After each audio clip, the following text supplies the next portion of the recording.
बस। मंगलमय मंगल करन वीतराग विज्ञान, नमो ताहि जाते भय अरहंतादि महान। करे मंगल करि हो महा, ग्रंथ करन को काज, जाते मिले समाज सब, पावे निज पद राज, पावे निज पद राज। आचार्य कल्प पंडित टोडरमल जी द्वारा विरचित यह मोक्ष मार्ग प्रकाशक नाम का ग्रंथ है। टोडरमल जी साहब से संपूर्ण जैन समाज लगभग परिचित है, और जो लोग नहीं परिचित हैं, अगर कदाचित जिन्होंने नाम भी ना सुन रखा हो, परिचय ना हो, तो मैं कहूँगा उन्हें एक बार इनका परिचय जरूर करना चाहिए।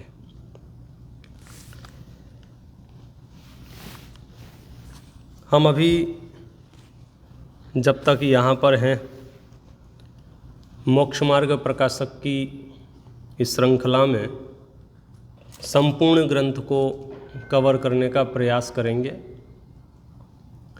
कि जितने कब तक हैं, आज से 8 तारीख तक होंगे ना।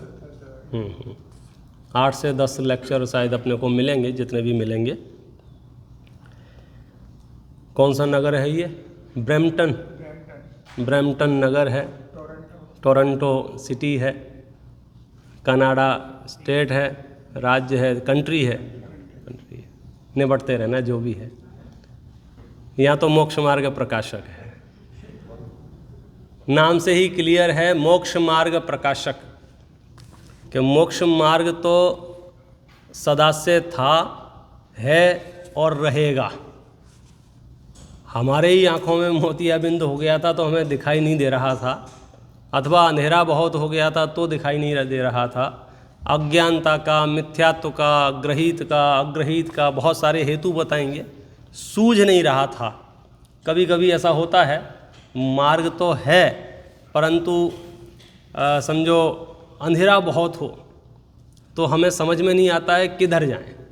तो फिर क्या करते हैं? दीपक जलाते हैं, टॉर्च जलाते हैं, लाइट जलाते हैं। उससे क्या होता है? मार्ग दिखने लग जाता है। तो ये जो मोक्ष मार्ग प्रकाशक है, इस ग्रंथ ने मोक्ष मार्ग का निर्माण नहीं किया है। मोक्ष मार्ग तो है, इस ग्रंथ ने क्या किया है? उस मार्ग पर प्रकाश किया है। अब आप कहोगे कैसा? उस मार्ग पर प्रकाश तो पहले ही अनेक ग्रंथ हैं। जिन शासन में सबसे ज़्यादा खजाना जो है वो ग्रंथों का ही है। आप किसी भी मंदिर में चले जाएं, प्राचीन अगर मंदिर होगा तो वहाँ प्रतिमाएं, वेदियाँ गिनती की होंगी और शास्त्र अनगिनत होंगे। एक एक अलमारी में आपको 100 50 ग्रंथ मिल जाएंगे। ये तो तब जब हमारे हजारों ग्रंथ नष्ट हो गए, ये तो तब जब बड़े बड़ी लाइब्रेरियाँ जला दी गई, नष्ट कर दी गई। ये तो तब की बात बता रहे हैं, जब ये इतने सारे ग्रंथ पहले से ही उपलब्ध हैं। बड़े बड़े नाम भी आपने सुन रखे होंगे, सठखंडागम है, तत्वार्थ सूत्र है, समय सार आदि हैं, और भी अन्य अनेक ग्रंथ हैं। तो फिर एक नए ग्रंथ की क्या आवश्यकता थी? इसकी भी चर्चा पंडित जी साहब ने की है कि इस ग्रंथ की आवश्यकता क्या थी। उन्होंने तो ये हेतु बताए हैं सो बताए ही हैं, और उन्होंने बहुत बहुत महत्वपूर्ण जो तथ्य प्रकट किए हैं वो सच में समझने जैसे हैं। एक तो महत्वपूर्ण तथ्य उन्होंने यही प्रकट किया है कि काल क्रम में अनेक ग्रंथ नष्ट हो गए हमारे। कैसे नष्ट हो गए? तीर्थंकर महावीर भगवान के जाने के बाद लगभग 600 साल तक वातावरण ठीक ठाक रहा। क्रमशः केवली, श्रुत केवली ये परंपरा चालू थी, और अचानक समझो एक अकाल की बड़ी घटना घटी और उससे समझो जो मतभेद हुए मुनराजों में, और उसके बाद तो आज तक परंपरा से जो हो रहा है उस सबसे सब परिचित हैं। वो तो तथ्यात्मक है, जो है सो है, हम उसमें कुछ नहीं कर सकते। उस क्रम में उसके बाद यहाँ तो सिर्फ वैचारिक मतभेद होने से अनुयायियों में मतभेद हुआ, ग्रंथ फिर भी सुरक्षित रहे, परंपरा फिर भी चलती रही, लेकिन भारत देश की जो भौगोलिक परिस्थिति बनी या सामाजिक राजनीतिक परिस्थिति जो बनी, और दूसरे दूसरे देशों के राजा यहाँ आए और फिर उन्होंने क्या क्या किया, वो सब आपके सामने है। इतिहास के पन्ने जब हम पलट के देखते हैं तो पता चलता है हमारी बड़े बड़ी प्रतिमाओं को, बड़े बड़े मंदिरों को नष्ट कर दिया गया, छीन लिया गया, शास्त्रों को आग के हवाले कर दिया गया, यहाँ तक कि मुनराजों तक भी सूलियों पर चढ़ा दिया गया। मतलब बहुत विषम परिस्थितियों में हम निकले हैं। ये अलग बात है, किसी को हमारे खुद के इतिहास का पता हो ना पता हो, ऐसा हुआ है। आज भी इस बात के प्रमाण उपलब्ध हैं कि बहुत बुरी हालत रही।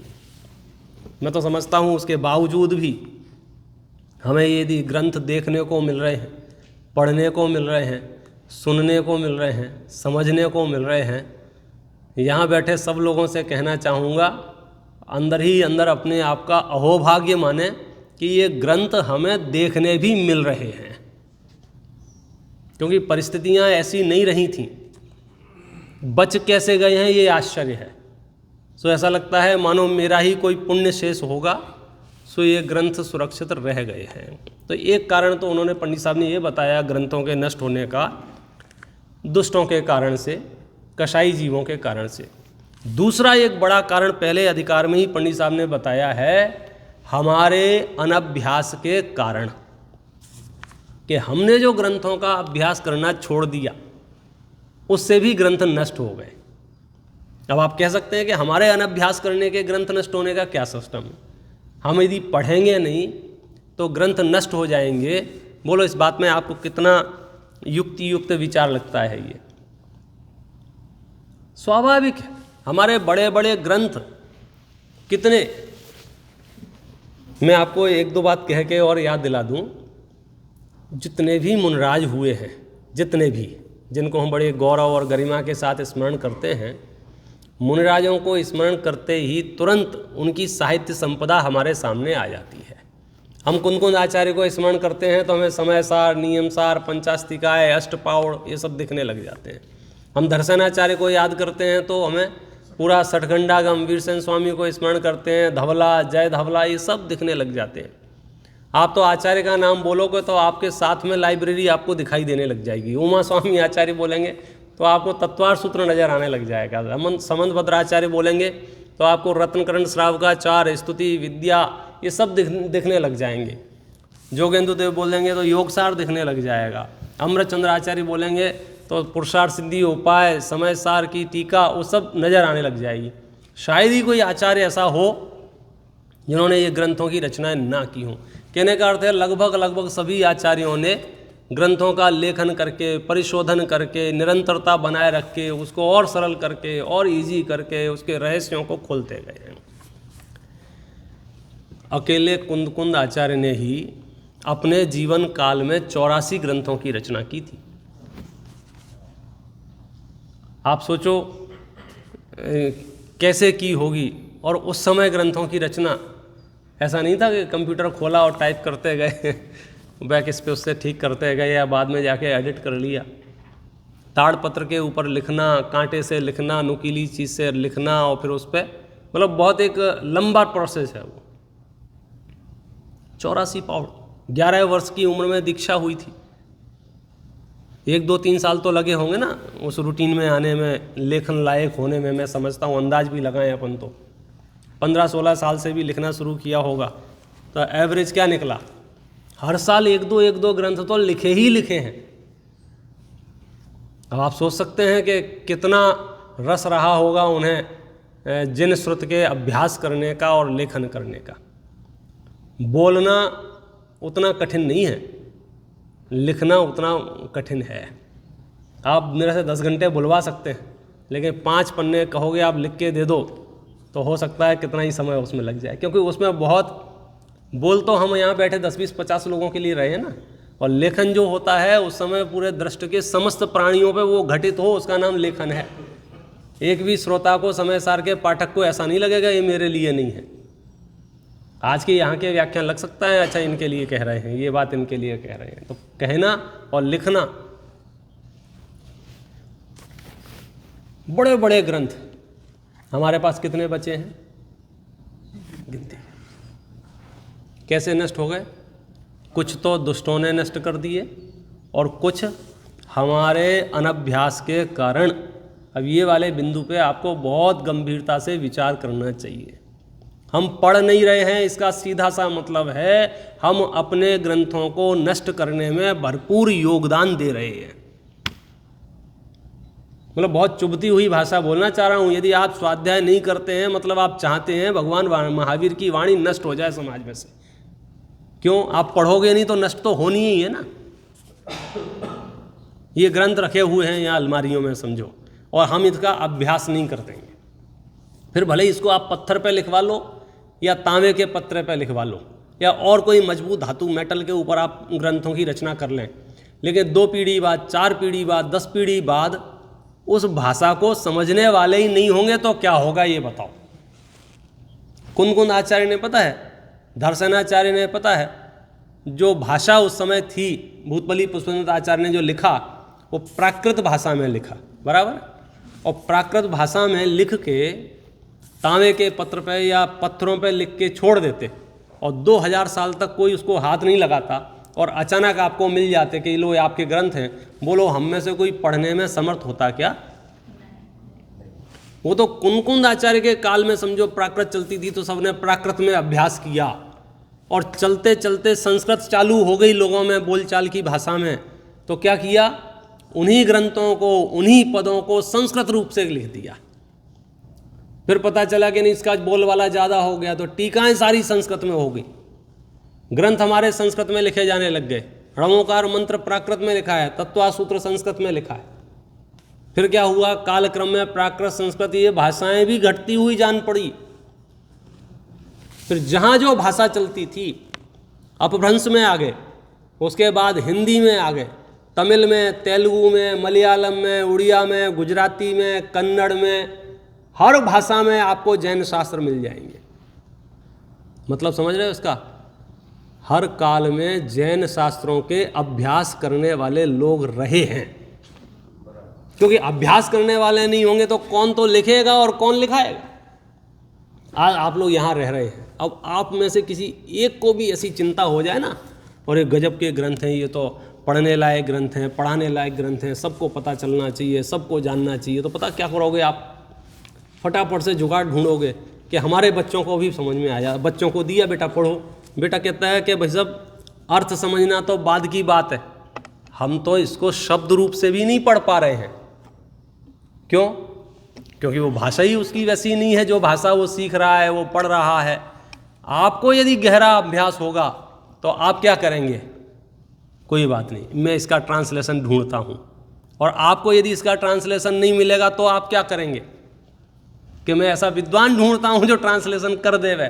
जिस तिस प्रकार से आप यहाँ की क्षेत्रीय भाषा में इस ग्रंथ को उपलब्ध करा देंगे, यदि आपको अभ्यास की रुचि होगी और आप चाहेंगे कि मेरा बच्चा पढ़े।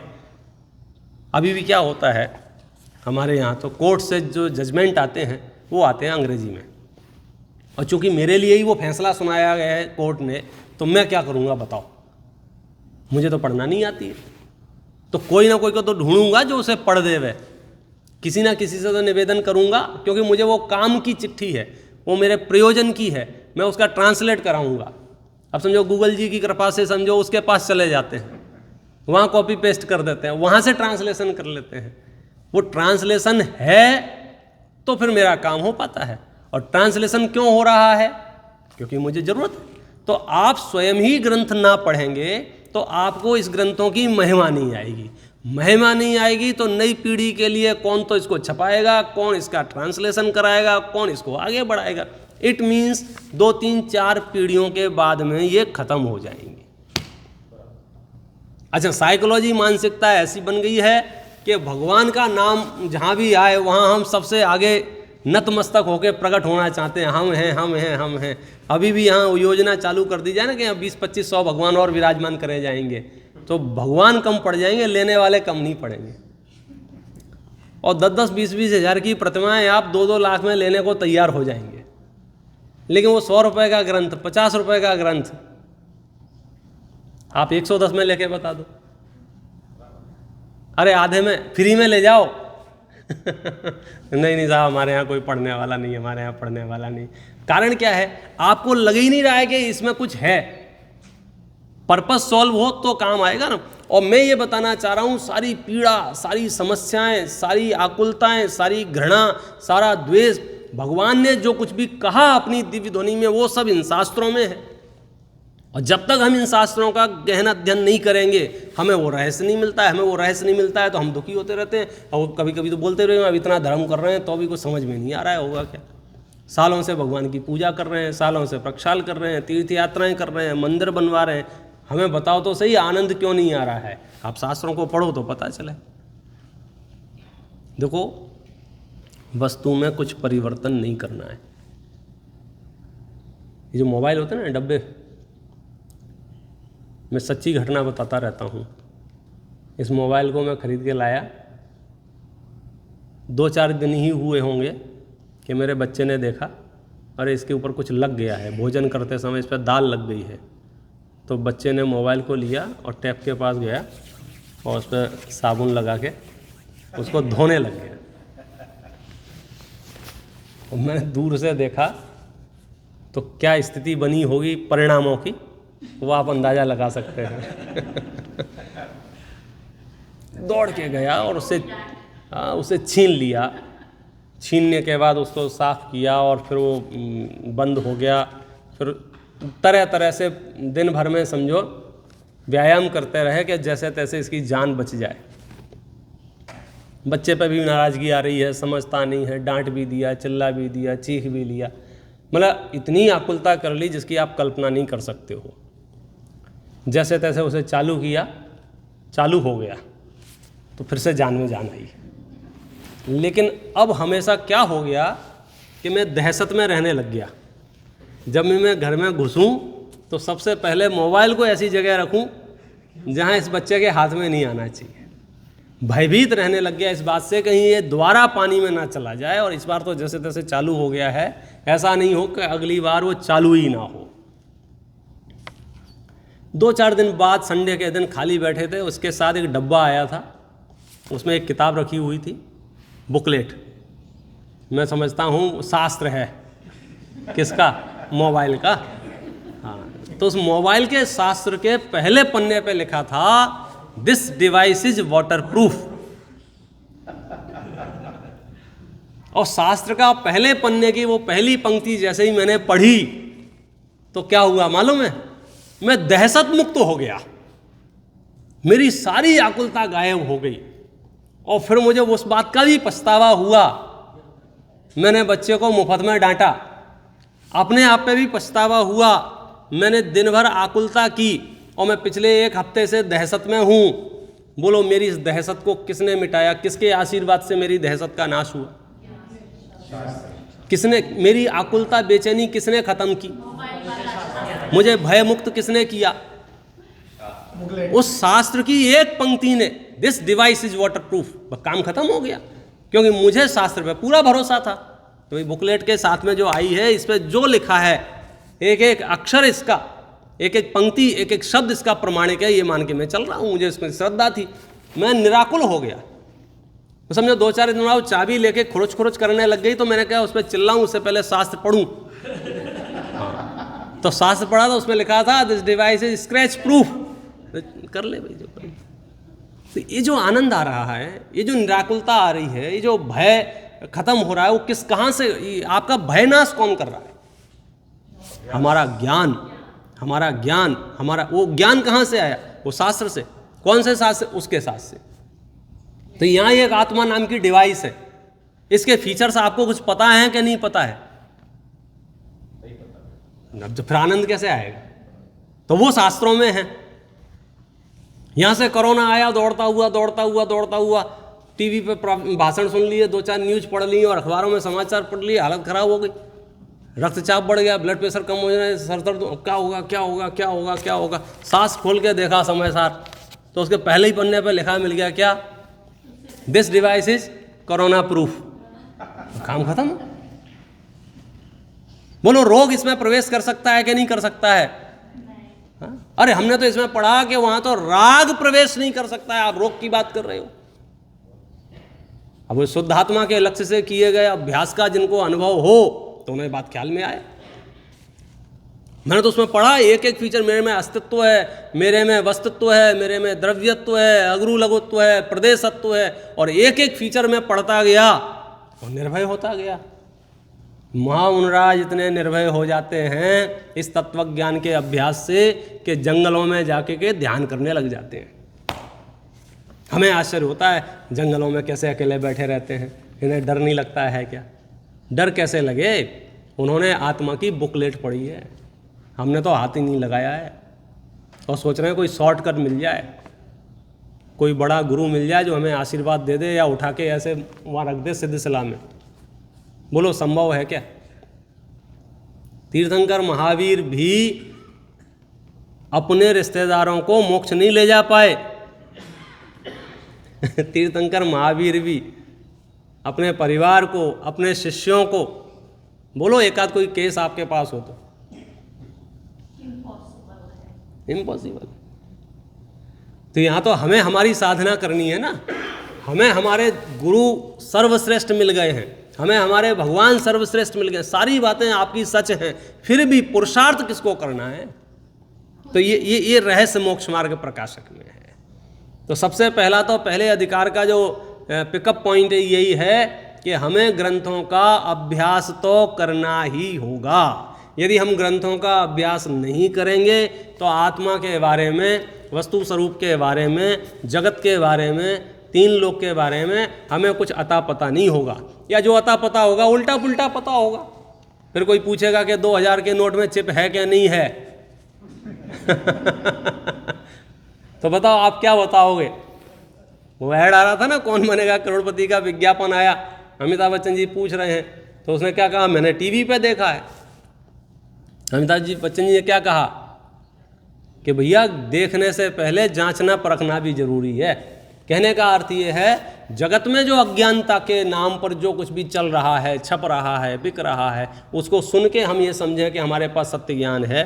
तो टोडरमल जी साहब ने तो विशेष निरूपण करके बात कही है। मैं मोक्ष मार्ग प्रकाशक के पहले अध्याय की बात करूं, सबसे पहला काम उन्होंने णमोकार महामंत्र के अर्थ को समझाने में किया है। क्या णमोकार मंत्र का अर्थ समझाने में? हाँ साहब, विश्व का सर्वोत्कृष्ट मंत्र है और लगभग सबको याद होगा। ऐसा कोई भी नहीं होगा जिसके कंठ में णमोकार मंत्र ना हो। लेकिन जब आप णमोकार मंत्र पढ़ते हैं तो आपको इसका कुछ अर्थ भासता है क्या नहीं भासता है, आप ये बताओ। क्योंकि शब्दों का और अर्थ का आपस में गहरा रिलेशन है। शब्द हैं और अर्थ नहीं है, माने शब्द है ही नहीं, क्या मतलब क्या वो शब्द? शब्द कहते ही उसे हैं जो कुछ ना कुछ अर्थ बताएं।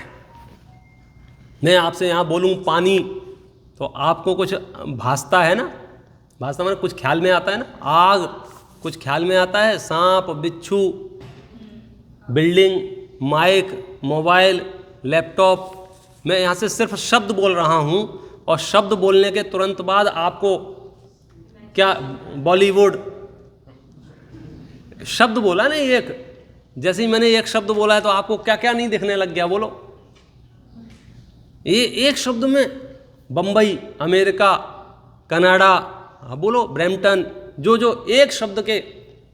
अब मैंने अरहंत, सिद्ध, आचार्य, उपाध्याय, साधु, अरहंताड़म, सिद्धाड़म, आयरियाड़म, ओवज्झायाड़म, लोए सव्व साहुड़म, नमो नमो नमो नमो नमो। तो कुछ आपको ख्याल में आ रहा है कि नहीं आ रहा है? कि बचपन से रट मारा है तो कभी 9 बार, कभी 3 बार, कभी 1 बार, जब जैसा मौका होता है पढ़ लेते हैं। देखो वो भी छोटा मोटा काम नहीं है, क्योंकि यदि आप पढ़े ही नहीं होते तो उसका अर्थ कैसे विचार करते। इसलिए पढ़ लेना मात्र भी बहुत बड़ा काम है, उसको छोटा नहीं समझना। लेकिन हम तो आपको उससे आगे का बता रहे हैं कि आप जब भी अवड़मोकार मंत्र पढ़ें और बोले नमो अरहंताड़म, तो वहाँ आपको अरहंत नजर आना चाहिए। तो अरहंत कैसे नजर आएंगे? टोडरमल जी ने अरहंतों का स्वरूप लिखा है। सिद्ध कैसे नजर आएंगे? सिद्धों का स्वरूप लिखा है। देखो शुरुआत में 2 नंबर के पेज पे देखो, वहाँ प्रथम अरहंतों के स्वरूप का विचार करते हैं, जो गृहस्थपना त्याग कर मुनि धर्म अंगीकार करके निज स्वभाव साधन द्वारा 4 घाती कर्मों का क्षय करके अनंत चतुष्टय रूप विराजमान हुए हैं। अब देखना फिर वही स्टेप बाय स्टेप वही समस्या आएगी। जैसे अरहंताणम बोलते समय अरहंत का शब्द अर्थ ख्याल में आना था। अब मैं इतनी लाइनें पढ़ रहा हूँ तो जितने शब्द यहाँ से बोले जा रहे हैं उनका अर्थ आपको पता होना चाहिए, तब तो आप वाक्य बना पाओगे। अनंत दर्शन, अनंत ज्ञान, ये इन शब्दों का अर्थ क्या है बोलो? लिखते हैं वहाँ अनंत ज्ञान द्वारा तो अपने अनंत गुण पर्याय सहित समस्त जीवादि द्रव्यों को युगपत विशेषपने प्रत्यक्ष जानते हैं। अनंत दर्शन द्वारा उनका सामान्य अवलोकन करते हैं। अनंत वीर्य द्वारा ऐसी सामर्थ्य को धारण करते हैं। अनंत सुख द्वारा निराकुल परमानंद का अनुभव करते हैं।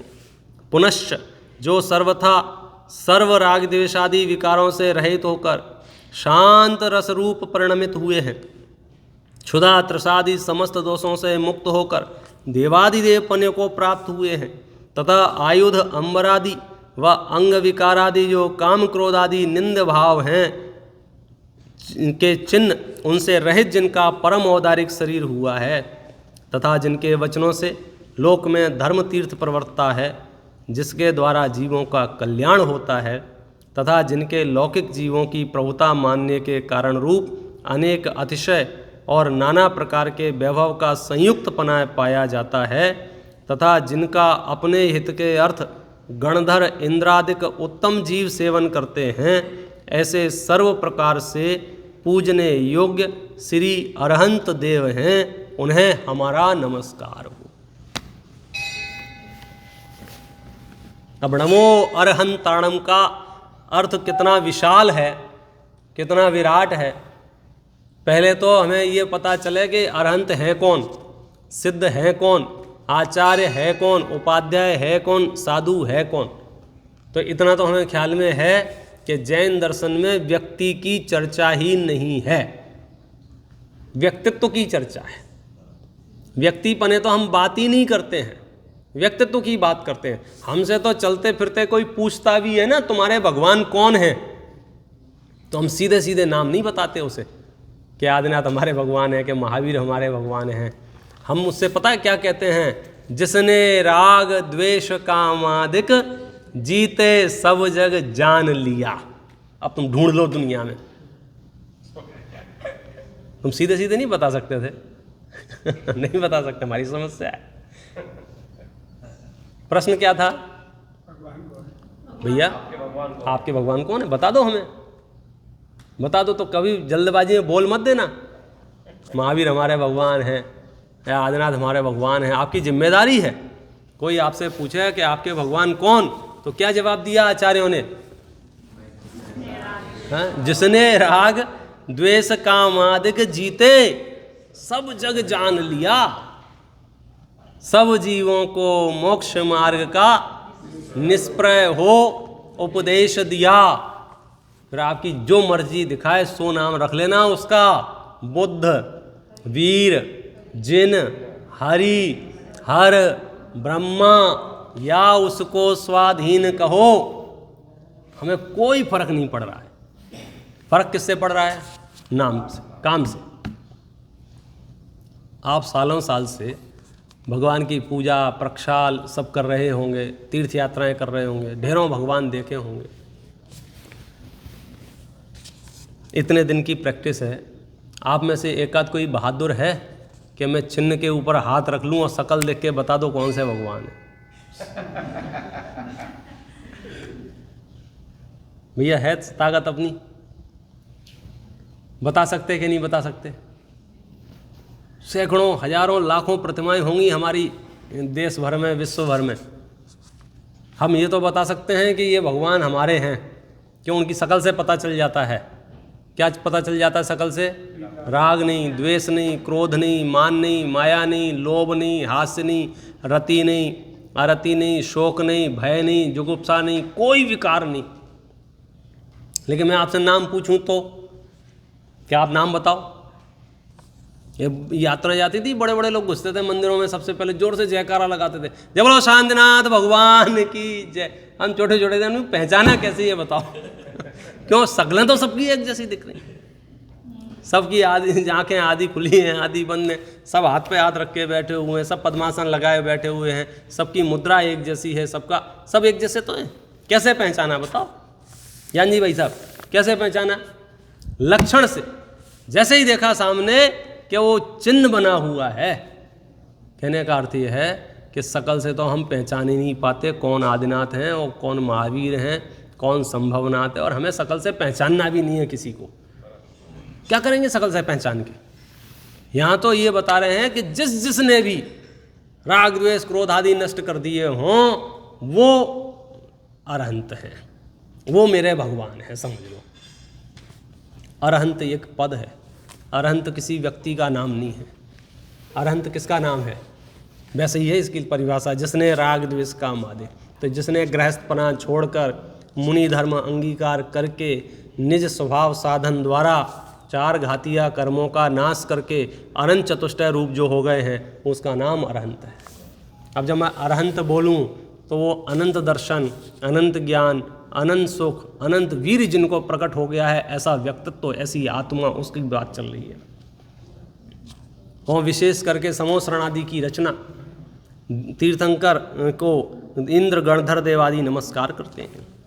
यही स्थिति समझो सिद्ध परमात्मा की, यही स्थिति आचार्य उपाध्याय साधु की। ये सब चर्चाएं क्यों की हैं? क्योंकि मोक्ष मार्ग की शुरुआत ही यहाँ से होती है। तो यदि भगवान को ही नहीं पहचान पाए तो फिर गाड़ी आगे नहीं बढ़ेगी।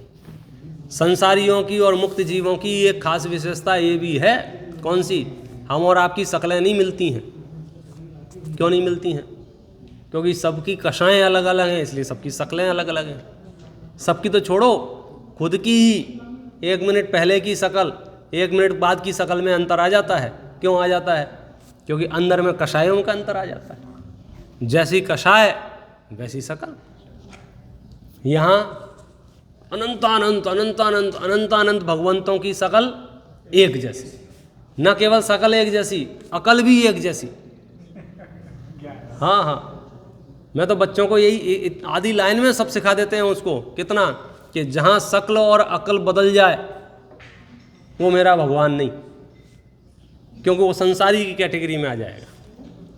जब तक शक्ल एक अकल एक जैसी है, सर्वज्ञता सर्वज्ञता सर्वज्ञता वीतरागता सर्वज्ञता वीतरागता, वहाँ भगवत बना है सिद्धों के स्वरूप में, आचार्यों के, उपाध्याय।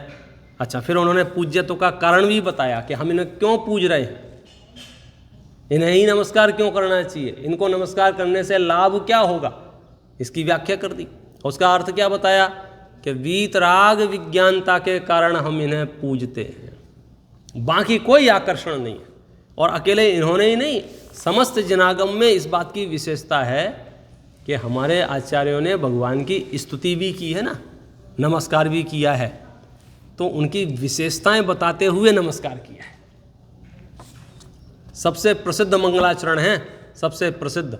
उस मंगलाचरण के ऊपर बड़े बड़े स्तोत्र लिखे गए हैं। देवागम स्तोत्र लिखा गया, उसके ऊपर अष्टसती लिखी गई, उसके ऊपर अष्टसहस्री ग्रंथ लिखे गए, उसके बाद गंधहस्ती महाभाष्य जो उपलब्ध नहीं होता वो लिखा गया। उन 2 लाइनों के ऊपर, कौन सी 2 लाइनें?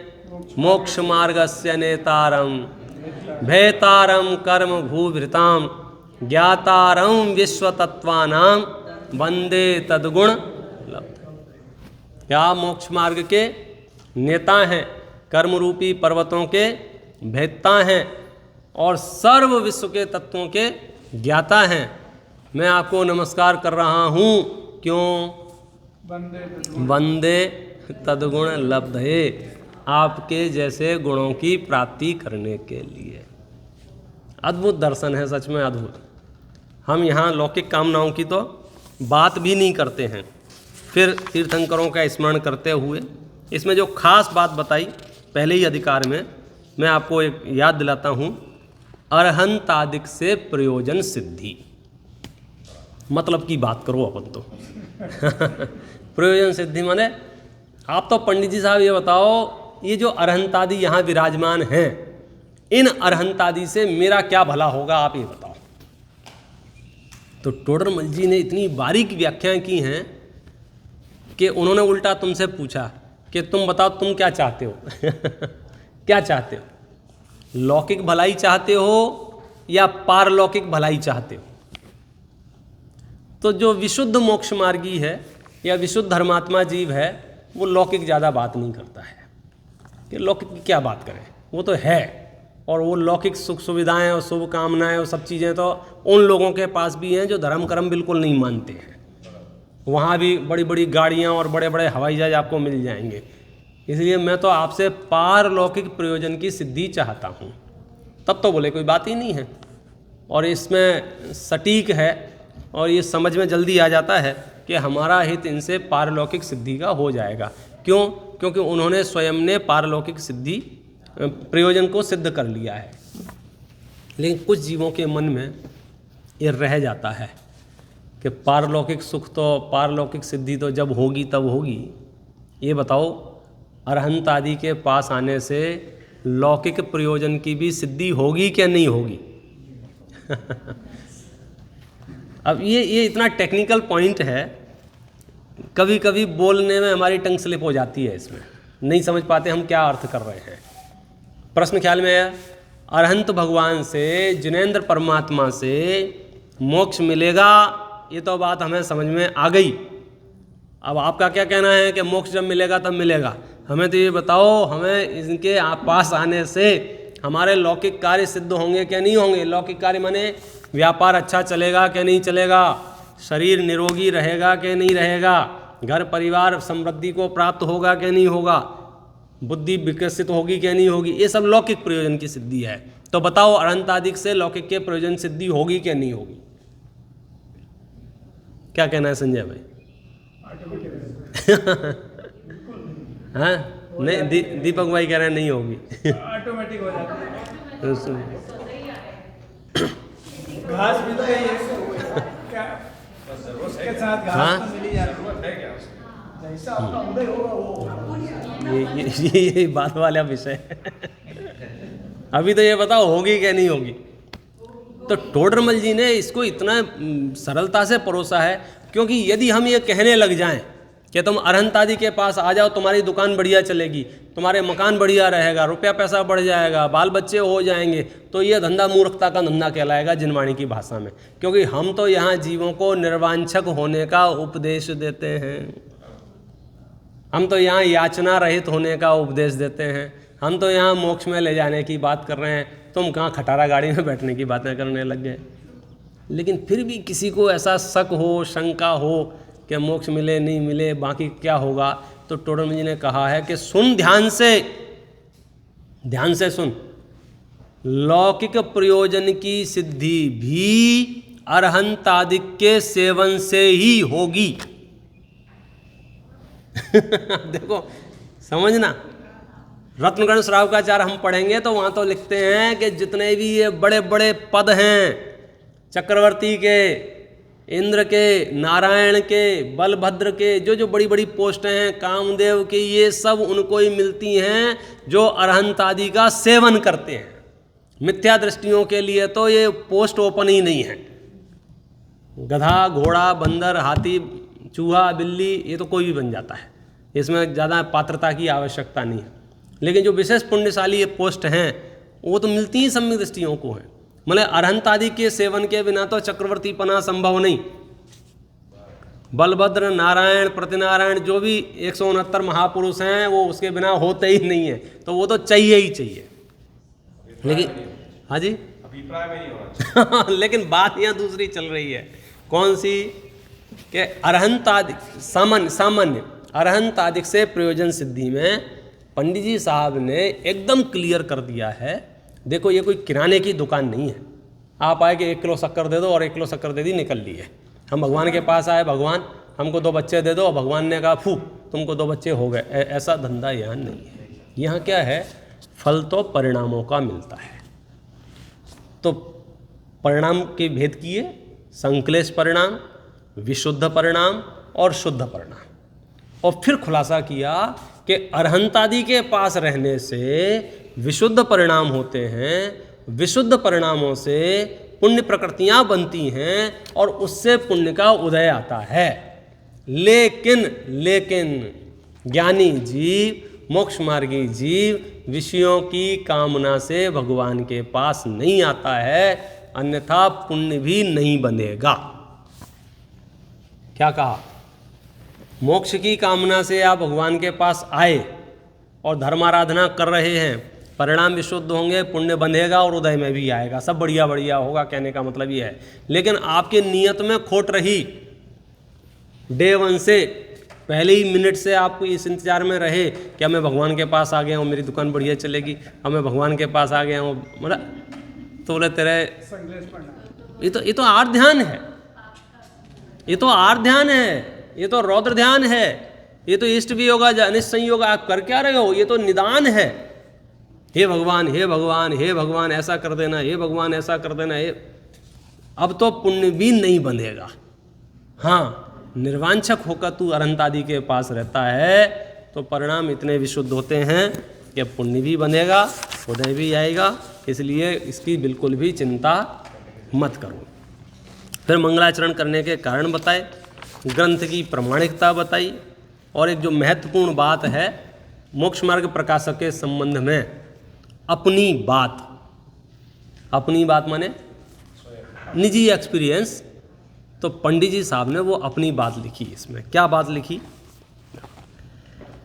हमने इस काल में अब यहाँ मनुष्य पर्याय प्राप्त की, इसमें हमारे पूर्व संस्कार से व भले होनहार से जैन शास्त्रों के अभ्यास करने का उद्यम हुआ, जिससे व्याकरण, न्याय, गणित आदि उपयोगी ग्रंथों का किंचित अभ्यास करके टीका सहित समयसार, पंचास्तिकाय, प्रवचन सार, नियम सार, गौमठ सार, लब्धि सार, त्रिलोक सार, तत्वार्थ सूत्र इत्यादि शास्त्र और छपणा सार, पुरुषार्थ सिद्धि उपाय, अष्टपाहुड़, आत्मानुशासन आदि शास्त्र तथा श्रावक मुनि के आचार के प्ररूपक अनेक शास्त्र और सुष्टु कथा सहित पुराण आदि शास्त्र इत्यादि अनेक शास्त्र हैं। उनमें हमारे बुद्धि अनुसार अभ्यास वर्तता है, हमें भी किंचित सत्यार्थ पदों का ज्ञान हुआ है।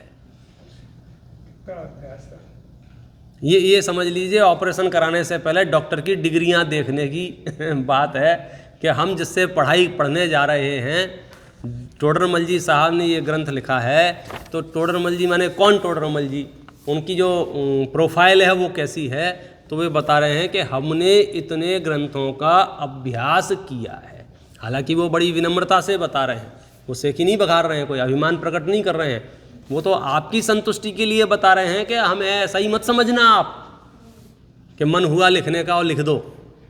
हमारे इतने ग्रंथों का अभ्यास वर्तता है जिससे हमें सच पता चल गया है। देखो नीचे लिख रहे हैं, और इस निकृष्ट समय में हम जैसे मंद बुद्धियों से भी हीन बुद्धि के धनी बहुत दिखाई देते हैं। ये पंक्ति तो जबरदस्त ही है, हम जैसे मंद बुद्धियों से भी। तो पहले तो टोडरमल जी अपने आप को मंद बुद्धि कह रहे हैं। अब ये इस बहुत बड़े साहस की बात है। ऊपर जो लिस्ट गिनाई है, हमें तो नाम भी ठीक से पढ़ते नहीं बन रहे हैं उन ग्रंथों के, वे उनका अभ्यास करते थे और बता कैसे रहे हैं, फिर भी हम मंद बुद्धि हैं। ये तो देखो क्या कहना चाहिए, बड़े लोगों की विशेषता होती है, वे धन का अभिमान नहीं करते, ज्ञान का अभिमान नहीं करते। आप तो किसी बड़े धनवान के पास जाओगे, सच्चा धनवान होगा तो वो अपना रत्नों का बने हुए महल को भी कहेगा कुटिया ऐसा, और लेकिन मूर्ख चंद होंगे वे कुटिया को भी महल बताएंगे। तो ऐसे ही यहाँ तो इतना ज्ञान का अभ्यास वर्तता है, तो अभी पंडित साहब कह रहे हैं कि हमारे मंद बुद्धि हैं लेकिन हमसे भी और मंद बुद्धि के धनी इस लोक में हैं। क्या कह दिया? मंद बुद्धि भी कह दिया और धनवान भी बता दिया। भले ही बुद्धि कम हो गई है, लेकिन टोडरमल जी साहब का दृष्टिकोण देखना ये है, बहुत व्यापार के लिए बहुत पैसा चाहिए, लेकिन यदि कम पैसा हो तो टोडरमल साहब कहते हैं छोटा मोटा व्यापार कर लेना, भूखों नहीं मरना। मतलब आपके विशिष्ट बुद्धि हो, आप बड़े बड़े ग्रंथों को उठाओ, उनकी टीकाएँ पढ़ो, अर्थ विचार करो, व्याकरण जानो, शब्द अलंकार सब सीखो। आप कहोगे नहीं साहब हमारी इतनी बुद्धि नहीं है, तो टोडरमल साहब क्या कह रहे हैं, सुगम सुगम अर्थ भी हैं, सरल सरल ग्रंथ भी हैं, उनका अभ्यास करो। भाई जिनकी पाचन क्षमता अच्छी है, कचौड़ी भी दे दो, मंगोड़ी भी दे दो, पकौड़ी भी दे दो, सब खाते जाते हैं। और जिनकी पाचन क्षमता ठीक नहीं है वे लिमिट में खाते हैं, खिचड़ी खाते। भूखा तो कोई नहीं रहता ना। तो मैं आपसे पूछना चाहता हूँ, ठीक है आपकी बहुत बुद्धि नहीं है, आप संस्कृत के ग्रंथ नहीं पढ़ते, प्राकृत के ग्रंथ नहीं पढ़ते, लेकिन हिंदी तो आपको समझती है, गुजराती, मराठी, तमिल, जो भी आपकी भाषा अपनी वो तो समझती है। उस भाषा में उपलब्ध जो चीज़ें उन्हें पढ़ो। हम कूदेंगे तो सीधे समुद्र में कूदेंगे, नहीं तो 2 बाल्टी से भी नहीं नहाएंगे। ऐसी स्थिति हमने बना ली है अपनी। जब भी मैं पूछता हूँ स्वाध्याय किया करो, तो रिएक्शन में एक ही जवाब आता है, अब संस्कृत प्राकृत तो हम पढ़े नहीं है, क्या खाक स्वाध्याय किया करें। उनसे कह रहे हैं मालिक तुम्हारे पास बुद्धि कम है, ये सच बात है, लेकिन इस कम बुद्धि से भी काम हो सकता है। जिसके पास लाखों नहीं है, करोड़ों नहीं है, अरबों नहीं है, 10-20 हज़ार हैं, तो 10-20 हज़ार से भी इतना व्यापार हो सकता है जिससे सुबह शाम भोजन की सुविधा उपलब्ध हो जाए। तो आपके पास जो बहुत कम बुद्धि है उस पर भी इतना कॉन्फिडेंस रखो कि आप ग्रंथों का अभ्यास कर सकते हो। ये टोडरमल जी की देन है। मतलब हमें पहले लगता था हम पढ़ने लायक नहीं हैं, जब टोडरमल जी ने ये बात बताई तो हमें लगने लग गया कि अब तो हम पढ़ सकते हैं। तो आपको भी ये कॉन्फिडेंस अंदर से आना चाहिए और पढ़ने की भावना जागृत होना चाहिए।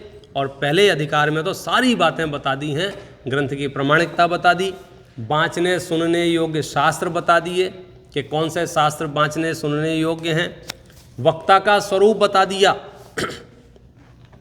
वक्ता का स्वरूप बता दिया। अब आप कहोगे हम क्या करेंगे वक्ता का स्वरूप जान के, हमें थोड़ी प्रवचन करने हैं।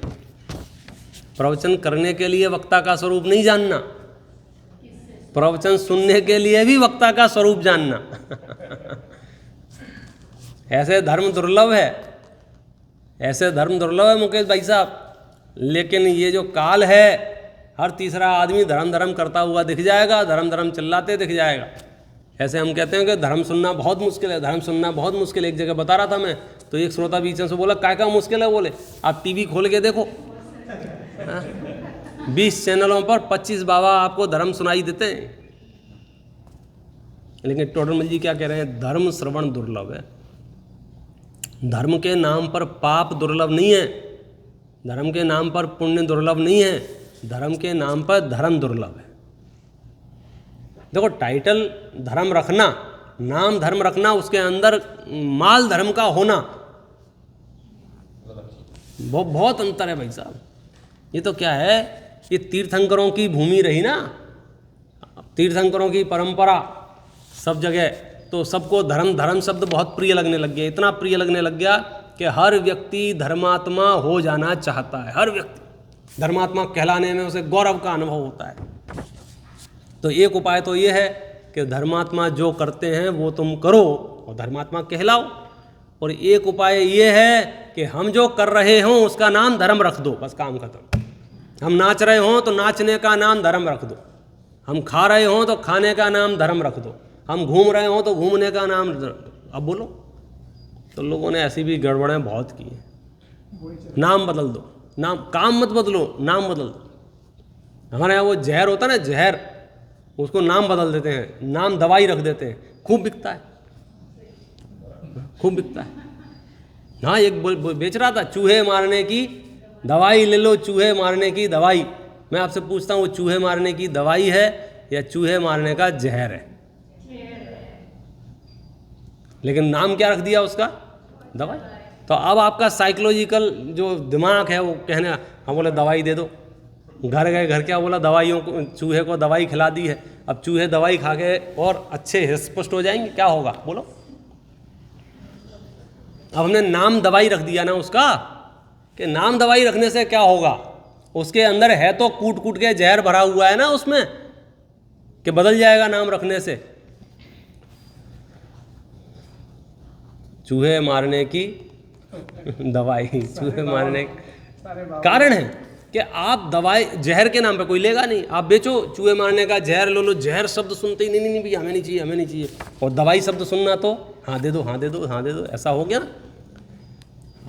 ऐसे ही पूरी दुनिया में धर्म के नाम पर पाप क्रियाओं का नाम ही धर्म रख दिया है बहुतों ने। तो साक्षात हिंसा करें, झूठ बोलें, चोरी करें और क्या कहें धर्म हो गया। अब बोलो क्या करोगे?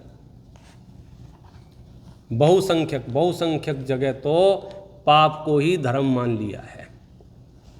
बचे खुचे लोग होंगे बड़ी मुश्किल से, तो उन्होंने पुण्य को धर्म मान लिया। ये तो पता नहीं कौन से जन्म का मेरा पुण्य का उदय आया कि गुरुदेव श्री मिले और ने कहा, क्या कहा? धर्म का धर्म ये है। आधे से ज़्यादा हमारी मति कहाँ खराब रही? पाप को धर्म मान लिया। ऐसे ऐसे धर्मात्मा हैं जो हिंसा करते हैं, पंचेंद्रीय जीव का घात करते हैं। वो माइक से अनाउंस क्या करेंगे? धर्म हो गया। कर क्या रहे हैं? पाप। घोषणा क्या करते हैं? धर्म हो गया। तो बहुत तो ऐसे ही है। बचे खुचे लोग क्या हैं? करेंगे पुण्य, घोषणा क्या करेंगे? धर्म हो गया। बचे खुचे कैसे हैं? करेंगे पुण्य। माला जपी हमने 1 घंटे तक माला जपी तो क्या हुआ? पुण्य हुआ। कहेंगे क्या? हमने धर्म कर लिया। अभिषेक किया, क्या किया? पुण्य। स्वाध्याय किया, क्या किया?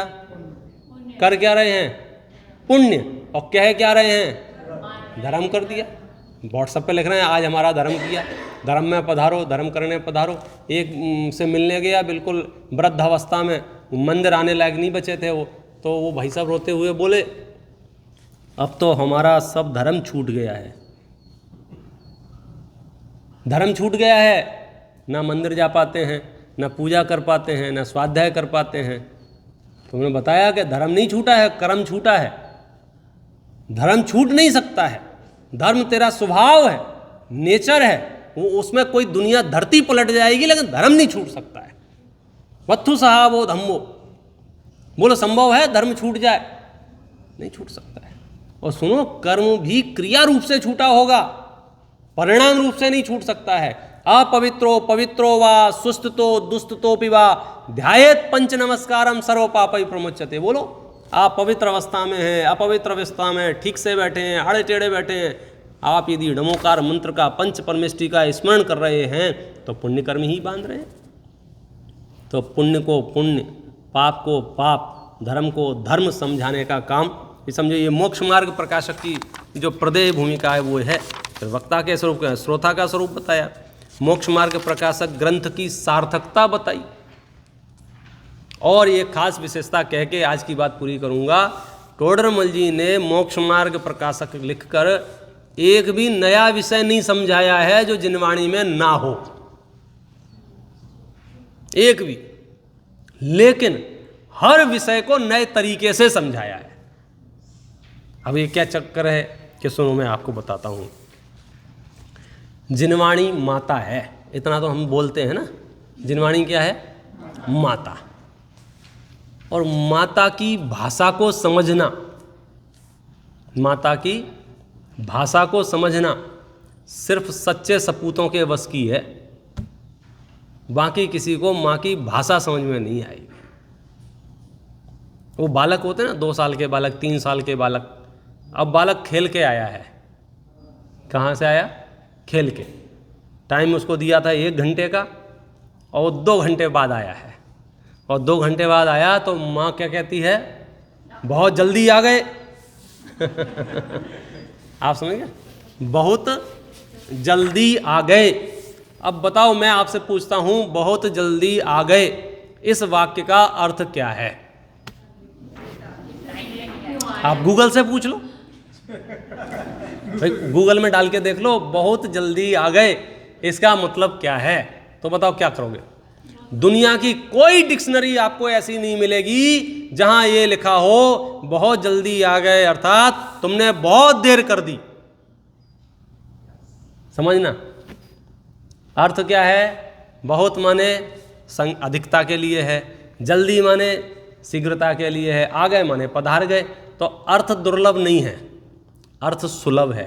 किसी भी डिक्शनरी में अर्थ आपको मिल जाएगा, कोई भी व्यक्ति आपको अर्थ बता देगा, लेकिन भावार्थ बहुत दुर्लभ है। जिनवाणी का अर्थ करना दुर्लभ नहीं है। जिनवाणी का अर्थ आपको डिक्शनरी में मिल जाएगा, लेकिन जिनवाणी का भावार्थ गुरुओं के पास मिलेगा। तो टोडरमल जी जिनवाणी का भावार्थ बताने के लिए हैं, ऐसा है, समझ लो। जिनवाणी में लिखा था तुम सिद्ध के समान हो, हमको नशा चढ़ गया, अब हम अभक्ष भक्षण कर रहे हैं, रात्रि भोजन कर रहे हैं, हम तो सिद्ध समान है, हम तो सिद्ध समान है। टोडरमल जी इधर आ, बैठ शांति से। 7वें अध्याय में किया है, निश्चयभाषी के प्रकरण में समझाया उसको। ये मतलब नहीं है, समझ के। वो क्या कह रहा है, सब जिनवाणी में लिखा है, मैं अपने मन से नहीं मान रहा हूं, मैंने जिनवाणी पढ़ी है, जिनवाणी में लिखा है कि मैं सिद्ध से समान हूं। तो फिर उन्होंने समझाया उसको कि सिद्ध के समान का मतलब क्या होता है। जैसे तू और प्रधानमंत्री समान है मनुष्य अपेक्षा से, मनुष्य अपेक्षा से तुम और प्रधानमंत्री समान हो, लेकिन पद अपेक्षा से नहीं। ऐसे ही सिद्धत्व के में मेरे में शक्ति अपेक्षा से समान कहे हैं। तुम पर्याय में समान मानते हो, मिथ्या दृष्टि हो। व्यवहाराभासी को एक एक को जब आएगा नंबर मैं आपको याद दिलाऊं। मैं आपको हिंट इसलिए दे रहा हूं कि टोडरमल जी ने क्या काम किया है। अर्थ आपको कोई भी कहीं भी बता सकता है, टोडरमल जी भावार्थ बता रहे हैं। और भावार्थ यदि आपको पता चल जाए, कई बार 1-1 घंटे प्रवचन सुनते हैं, 1-1 घंटे नहीं 1-1 साल सुनते हैं, और कई लोगों से 2-2 घंटे तक बोला और लास्ट में बोलते हैं आप तो हमको बताओ कहना क्या चाह रहे हो। ऐसा होता है कि नहीं होता है?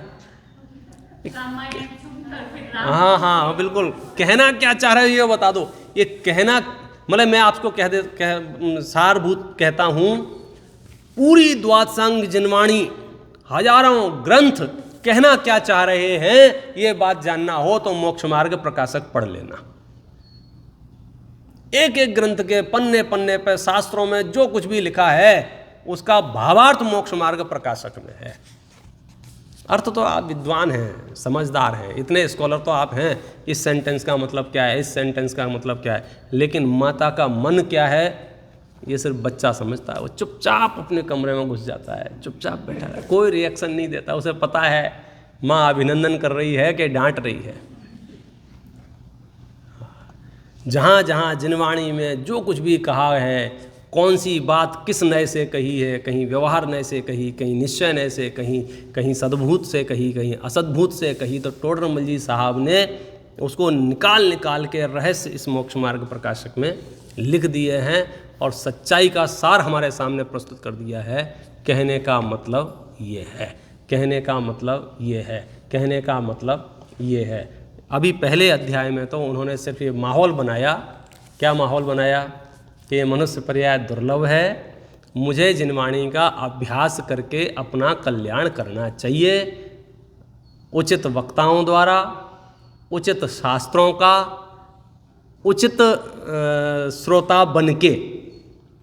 तीनों जगह कहा उन्होंने, योग्य शास्त्रों का, योग्य वक्ता द्वारा और योग्य श्रोता बनके हमें जिन शास्त्रों का अभ्यास करना चाहिए। और यदि हम जिन शास्त्रों का अभ्यास करते हैं निस्संदेह वस्तु का स्वरूप पता चलता है।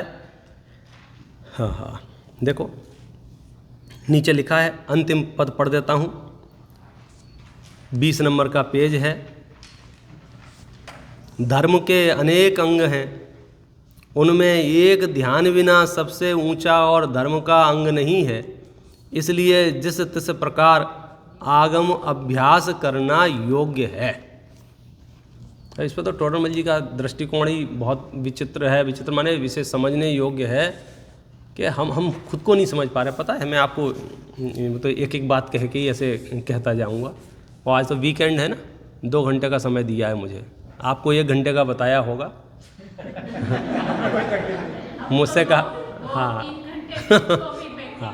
बोले ये आते नहीं है, फंसते नहीं हैं, आज आ गए तो इनको छोड़ना नहीं है। टोटमल जी उसकी गहराई में जाते हुए कह रहे हैं कि आप जिनवाणी को पढ़ने को, स्वाध्याय करने को छोटा मोटा धर्म नहीं समझना। क्या कह रहे हैं? जिनवाणी खोल के बैठना, जिनवाणी पढ़ना, जिनवाणी सुनना, धर्म पढ़ना, ग्रंथ को पढ़ना, ग्रंथ को हाथ लगाना, ग्रंथ में जो बात कही गई है ये सुनना, ये छोटी मोटी चीज़ नहीं है। इसके बाद तो सिर्फ आत्मा का ध्यान होता है, और ध्यान तो फिर मोक्ष का कारण ही है। ध्यान से पहले पहले कि आपका ध्यान में मन नहीं लग रहा है, ध्यान में नहीं डूबा जा रहा है, ध्यान से पहले पहले ज्ञान ज्ञान ज्ञान ज्ञान अभ्यास करना। 12 प्रकार के तपों में भी 10वें नंबर का तप है स्वाध्याय। अनशन, अवमोदर्य, वृत्ति पर संख्यान, रस पर त्याग, विवेक संयासन, कायिक क्लेश, 6 बहिरंग तप, प्रायश्चित, विनय, वैयावृत्ति, उसके बाद स्वाध्याय, उसके बाद तो वित्सर्ग और ध्यान 10वें नंबर का। माने समझ लो जो कोई आज भोजन नहीं करूँगा कोई ऐसा कहे तो आपको लगता है ये तपस्वी है, तप कर रहा है ना। 2 दिन नहीं करे, 4 दिन नहीं करे, 10 लक्षण में तो बहुत माहौल होता है तपस्वियों का, तपस्वियों का सम्मान भी बहुत होता है। लेकिन कोई 1 घंटे पढ़े तो किसी को लगता है इसने तपस्या की है। 2 घंटे कोई स्वाध्याय करे, 4 घंटे कोई स्वाध्याय करे, पूरा ग्रंथ कोई पढ़े, तो पढ़ने के बाद आपको ऐसी फीलिंग आती है कि मैंने वो तप किया है। तो ये तो आपके ब्रेन वॉश किया गया है, मतलब आपको बार बार भूखे रहने वालों का सम्मान किया गया है। तो ऐसा लगता है कि उपवास करेंगे तो तपस्या हो जाएगी, जिनवाणी पढ़ेंगे तो इसमें क्या है, बोले कुछ नहीं। जबकि टोडरमल जी साहब ये कह रहे हैं ये 10वें नंबर का तप है। देखो धर्म के अनेक अंग हैं, उनमें सबसे ऊंचा एक ध्यान को छोड़ दो तो स्वाध्याय है। इसलिए जिस प्रकार आगम का अभ्यास करना योग्य है, पुनश्च इस ग्रंथ का तो वांचना, सुनना, विचारना बहुत सुगम है। क्या कह रहे हैं? न प्राकृत न संस्कृत, कोई भाषा की कठिनाई नहीं, बड़ा सरल है, कोई व्याकरण आदि का साधन भी नहीं चाहिए। इसलिए अवश्य इसके अभ्यास में प्रवर्तो, तुम्हारा कल्याण होगा। बिल्कुल मत घबराओ, इसको पढ़ो, सुनो, समझो तो निस्संदेह आपका भला होगा। ओम नमः सिद्धेभ्यः।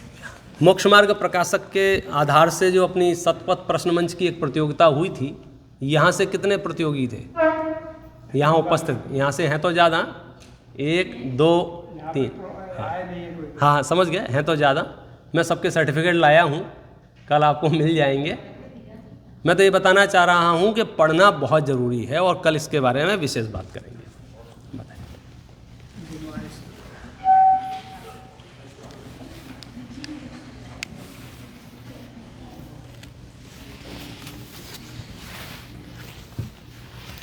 वाणी के ज्ञान ते सुजय लोकालो, तो वाणी मस्तक नमो।